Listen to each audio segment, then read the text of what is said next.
Dans cette vidéo, je vais te partager 3 astuces pour réussir à conclure tes présentations en beauté.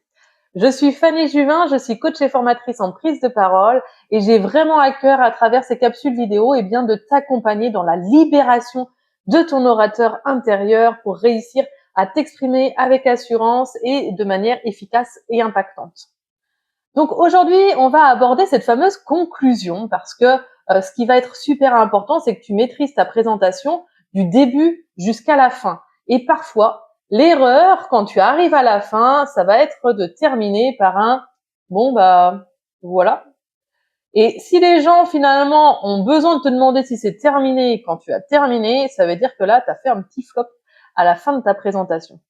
Donc, on va y aller sur les astuces, mais avant ça, j'aimerais aussi te partager les erreurs en fait à pas commettre quand tu arrives sur la fin de ta présentation.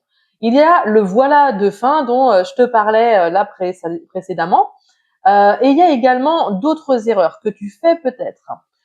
Alors, une erreur, c'est de croire que la conclusion, ça va être une redite de choses que tu as déjà dit. Donc des fois, tu peux te dire, bon bah allez, je vais reprendre quasiment l'ensemble de ma présentation et puis je vais en faire un résumé, mais en fait, tu es en train de redire ce que tu as déjà dit et ça vient amener en fait de la confusion et surtout de la lourdeur dans ta fin de présentation. Donc, évite ça, vraiment, de redire tout ce que tu as dit. Oui, donc comme je vous disais, le premier point, dadadi dada, et puis le deuxième point, ça va être ça, et puis le troisième point, c'est hyper lourd en fait. Donc, évite ça. Ce que tu vas éviter également, c'est de rajouter encore un point supplémentaire. C'est-à-dire, tu te dis, ouais, j'ai encore de l'information à partager, donc là, j'arrive à la fin, je vais essayer de caser ça sur la fin. Là, ça fonctionne pas parce que finalement, tu es encore en train de développer un nouveau point, tu n'es pas en train de terminer ta présentation. Ok, donc évite déjà ces 2-3 erreurs, et puis je vais t'inviter à conclure de cette manière.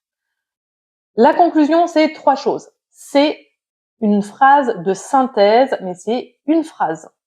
C'est un passage à l'action qui va venir nourrir ton objectif principal lié à ta prise de parole, et c'est une clôture.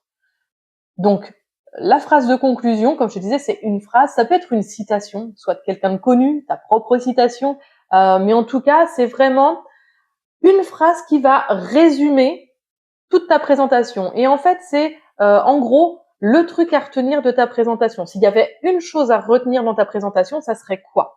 Par exemple, si tu es sur l'hypersensibilité, eh bien, ce que tu peux dire, c'est que l'hypersensibilité n'est pas un frein et peut vraiment être une force si vous employez les outils un mot, un mot, un mot, ok, pas plus, ça fait une phrase, et tu t'arrêtes là, ok, stop, c'est la fin.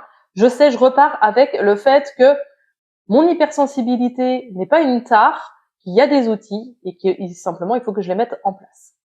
Selon ton objectif de présentation. Donc l'objectif, ça peut être de faire une présentation pour convaincre et d'avoir plus de contacts dans ta liste mail. Ça peut être d'inviter sur une prochaine session, je sais pas moi, un stage ou une formation. Ça peut être que les personnes aient envie d'acheter un produit ou d'avoir un entretien avec toi. Enfin, peu importe. Il y a plusieurs possibilités. Ça dépend vraiment de ton objectif. Là, à ce moment-là, ça veut dire que dans ta conclusion, tu vas inclure un passage à l'action.